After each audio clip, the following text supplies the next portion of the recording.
अब तक हमने अपने पिछले लेक्चर्स में आजाद हिंद फौज की पूरी गतिविधियों तक की चर्चा की। अब 1942 का भारत छोड़ो आंदोलन और आजाद हिंद फौज की गतिविधियां, ये दोनों सम्मिलित रूप से अब भारत की स्वतंत्रता की रूपरेखा तैयार कर चुके थे। इन्हीं परिस्थितियों में भारत विभाजन भी अपने आप में एक ज्वलंत मुद्दा था। तो देश में सांप्रदायिकता की समस्या भी पूरी तरीके से उलझ चुकी थी।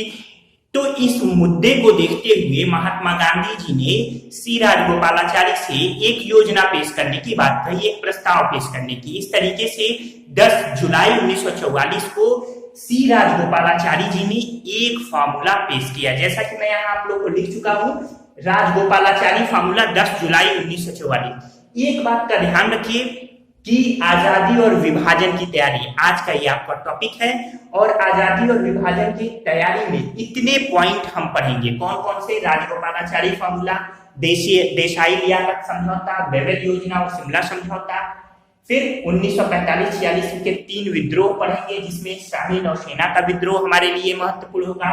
इसके बाद कैबिनेट मिशन, फिर संविधान सभा का चुनाव, प्रत्यक्ष कार्यवाही दिवस, अंतरिम सरकार का गठन, इटली घोषणा और माउंटबेटन योजना, जिसके बाद भारतीय स्वतंत्रता अधिनियम 1947 पारित किया गया।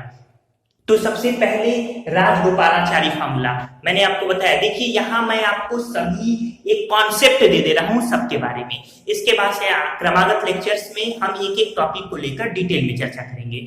तो गांधी जी के कहने पर राजगोपालाचारी जी ने जो योजना प्रस्तुत की थी, ये योजना पूरी तरीके से असफल रही। असफलता का प्रमुख कारण ये था कि जिन्ना जी स्वतंत्रता पूर्व देश का विभाजन चाहते थे। इसी मुद्दे को लेकर यह सीआर फार्मूला पूरी तरीके से असफल रहा। हिंदू नेताओं ने भी, जैसे वीर सावरकर नेताओं, सरीखे नेताओं ने भी इस योजना की आलोचना की थी। इसके बाद आता है देसाई और लियाकत समझौता। कांग्रेस कार्यकारिणी से देसाई, लीग से लियाकत जी के बीच में एक समझौता हुआ, लेकिन बहुत इसके भी इस समझौते पर एक मत नहीं बन सका। अंततः देसाई लियाकत समझौता भी असफल रहा। इसके बाद से सुधार प्रक्रिया के मद्देनजर अब वेवेल योजना प्रस्तुत होती है। 4 जून 1945 को वेवेल योजना प्रस्तुत हुई, जिस पर विचार विमर्श के लिए लीग और कांग्रेस के नेताओं को शिमला में आयोजित किया गया 25 जून 1945 को। तो 4 जून 1945 को वेवेल ने ये योजना प्रस्तुत की और 25 जून 1945 को शिमला में ये सम्मेलन आयोजित हुआ। इसको सम्मेलन आप कहें तो शिमला में सम्मेलन आयोजित हुआ। यह सम्मेलन 14 जुलाई 1945 तक चला, लेकिन अंततः वेवेल योजना भी पूरी तरीके से असफल रही। तो वेवेल योजना की असफलता के तमाम कारण हैं। तमाम कारणों में सबसे पहला तो यही कारण रहा कि जिन्ना जी परिषद में नियुक्त होने वाले सभी मुस्लिम जो सदस्य थे, उनका चुनाव स्वयं लीग द्वारा करवाना चाहते थे। यानी वो चाहते थे कि कार्यकारिणी परिषद के जितनी भी मुसलमान सदस्य, उनका चुनाव मुस्लिम लीग ही करेंगी। कांग्रेस ने भी इसे अस्वीकार किया। कांग्रेस का कहना था कि ये वेवेल योजना का प्रयास ये है कि कांग्रेस की छवि विशुद्ध सवर्ण हिंदुओं की बनकर रह जाए। इस तरीके से ये वेवेल योजना अंततः 14 जुलाई 1945 को ये वापस ले ली गई। लेकिन ध्यान रहे, इस योजना में जिन्ना जी की हठधर्मिता को बल मिला और लीग यानी मुस्लिम लीग एक मजबूत पार्टी बनकर या मजबूत होकर उभरी। इसका मतलब ये हुआ कि अब भारत के विभाजन की पृष्ठभूमि लगभग तय हो चुकी थी। अब इसका प्रभाव ब्रिटेन में भी दिखाई दिया। ब्रिटेन में इसी समय आम चुनाव हुए, सरकार पलट गई और अब चर्चिल की जगह लेबर पार्टी के एटली प्रधानमंत्री बने। एटली जो कि ये थोड़े उदारवादी थे, उन्होंने भारत में या भारत को स्वतंत्र करने का प्रयास शुरू किया। इसी उद्देश्य से अब कैबिनेट मिशन भेजा गया। यहाँ देखिए कैबिनेट मिशन। लेकिन इस कैबिनेट मिशन और शिमला सम्मेलन के बीच में भारत में 1945-46 में भी कुछ गतिविधियां हुई, जिसमें 21 नवंबर 1945 में कलकत्ता में जो आजाद हिंद फौज पर मुकदमा चलाया गया था, उसके एवज में वहां पर विद्रोह हुआ। इसी तरीके से 11 फरवरी 1946 को भी कलकत्ता में विद्रोह हुआ। इसके अलावा यह विद्रोह बंबई तक भी पहुंचा था, जो कि अब्दुल्ला राशिद अली जी को, जो आईएनए के एक प्रमुख कैप्टन के रूप में थे, नौसैनिक कैप्टन, इनको 7 वर्ष की सजा सुनाई गई। इसके बाद से ये कलकत्ता में विद्रोह की भावना भड़की थी और इसके बाद अंततः 18 फरवरी 1946 को तमाम कारणों से, मेन कारण था श्वेत अश्वेत का कारण, ये बंबई में रॉयल इंडियन नेवी के नाविकों द्वारा विद्रोह किया गया। इसे शाही नौसेना विद्रोह के नाम से जानते हैं। तो ये पूरा डिटेल मैं बता चुका हूं, एक एक पॉइंट को लेकर मैं अलग से आपको क्रमागत ढंग से चर्चा करूंगा। इसके बाद से हम लोग बढ़ते हैं अब कैबिनेट मिशन की तरफ। तो कैबिनेट मिशन 24 मार्च 1946 को यहाँ आप देख सकते हैं, 24 मार्च 1946 को कैबिनेट मिशन भारत पहुंचा। इसमें कुल 3 सदस्य थे। वास्तव में जो कैबिनेट मिशन का उद्देश्य था वो भारतीय जनमत के नेताओं के साथ मिलकर भारत में स्वतंत्रता प्राप्ति को जल्दी संभव बनाना था कि अब जल्दी से जल्दी भारत को स्वतंत्र कर दिया जाए। कैबिनेट मिशन ने संविधान सभा के गठन का प्रस्ताव रखा।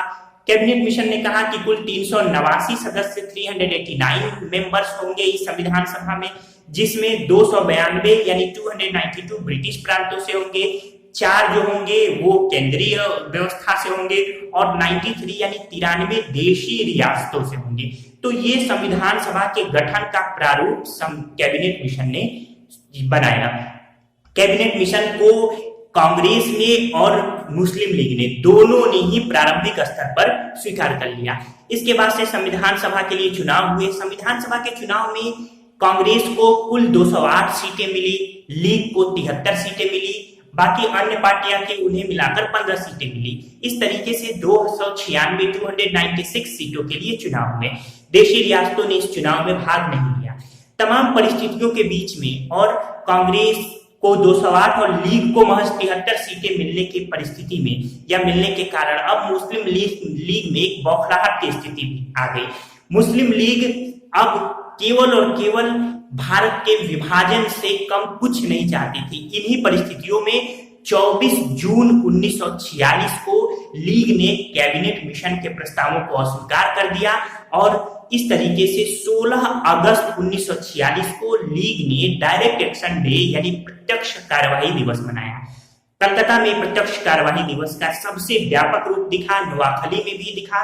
गांधी जी इकलौते व्यक्ति थे जो इस सांप्रदायिक हिंसा में अकेले डटकर खड़े थे। यही कारण है कि माउंटबेटन ने गांधी जी को वन मैन बाउंड्री फोर्स भी कहा था। तो ये सब घटनाएं, ये सारी जो फैक्ट है, सारी चीजें मैं आगे आपको बताऊंगा क्रमागत ढंग से भी जब हम डिटेल एक एक टॉपिक देखेंगे। फिलहाल मैं आपको पूरा यहाँ पे जितना जो कॉन्सेप्ट है लबल हुआ है वो आपको बता दूं ताकि एक समझ विकसित हो जाए आपके मन में भारत विभाजन को लेकर। इसके बाद से अब अंतरिम सरकार का गठन होता है। संविधान सभा के चुनाव के बाद से अंतरिम सरकार का गठन होता है 2 सितंबर 1946 को। ध्यान रखिएगा, संविधान सभा का चुनाव जुलाई 1946 में होता है। इसके बाद से सांप्रदायिक विध्वंस मैंने आपको बताया, प्रत्यक्ष कार्यवाही दिवस 16 अगस्त 1946, ये सब आपके एग्जामिनेशन के पॉइंट ऑफ व्यू से भी महत्वपूर्ण है। इसके बाद से अंतरिम सरकार का गठन 2 सितंबर 1946 को अंतरिम सरकार का गठन होता है। पंडित जवाहरलाल नेहरू जी उपाध्यक्ष बनाए जाते हैं। प्रारंभ में मुस्लिम लीग के सदस्य इसमें शामिल नहीं होते, लेकिन बाद में कुछ परिस्थितियों के मद्देनजर अक्टूबर में मुस्लिम लीग के सदस्य भी इसमें शामिल होते हैं। तो इसकी चर्चा मैं आगे करूंगा। इसके बाद से 9 दिसंबर 1946 को संविधान सभा की पहली बैठक होती है। अस्थायी अध्यक्ष डॉक्टर सच्चिदानंद सिन्हा बनाए जाते हैं। 2 दिन बाद जब डॉक्टर राजेंद्र प्रसाद जी उपस्थित होते हैं तो 11 दिसंबर 1946 को डॉक्टर राजेंद्र प्रसाद सर्वसम्मति से संविधान सभा के अध्यक्ष बनाए जाते हैं। लेकिन अस्थायी अध्यक्ष कौन थे? डॉक्टर सच्चिदानंद सिन्हा, क्योंकि उस दिन ये डॉक्टर राजेंद्र प्रसाद उपलब्ध नहीं थे सभा में, तो उसमें जो सबसे वयोवृद्ध थे डॉक्टर सच्चिदानंद सिन्हा, उन्हें संविधान सभा का अस्थायी अध्यक्ष बना दिया गया। इसके बाद से इन गतिविधियों के बीच में जब अब लीग पूरी तरीके से ये प्रस्ताव को खारिज कर चुकी थी और भारत में स्वतंत्रता और विभाजन दोनों ही अपरिहार्य हो चुका था, इस परिस्थिति में लेबर पार्टी की सरकार, वहां के प्रधानमंत्री एटली ने 20 फरवरी 1947 को ब्रिटेन के कॉमन हाउस में एक घोषणा की। यही घोषणा एटली की घोषणा के नाम से जानी जाती है, 20 फरवरी 1947 को। इस घोषणा के बाद अब इसमें ये हुआ, इसका मैं यहाँ पे आपको बता देता हूं कि 30 जून 1948 के पूर्व भारतीयों को सत्ता देने की, पूरी तरीके से सत्ता सौंपने की बात कही गई। इसी घोषणा के बाद अब माउंटबेटन वायसराय बने। यहाँ देखिए वेवेल के स्थान पर माउंटबेटन को वायसराय बनाया गया।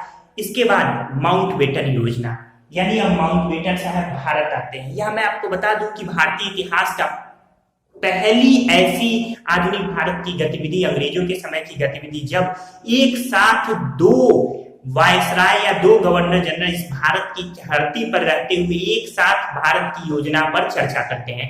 आज तक के इतिहास में ऐसा नहीं हुआ था कि एक साथ दो गवर्नर जनरल रहे, यानी एक गवर्नर जनरल जब भारत छोड़ देता था तब दूसरा गवर्नर जनरल भारत में आता था। लेकिन ये पहली बार हुआ जब ये वेवेल साहब और माउंटबेटन एक साथ बैठे। यहाँ मैं आपको एक और इंटरेस्टिंग बात बता दूं कि वेवेल ने जो दस्तावेज कैबिनेट मिशन ये माउंटबेटन योजना के लिए माउंटबेटन साहब को दिया था, तो वेवेल ने जो माउंटबेटन को अपना दस्तावेज सौंपा, उस दस्तावेज का नाम था ऑपरेशन मैड हाउस, यानी पागल खाने का घर, यानी पागलों का घर।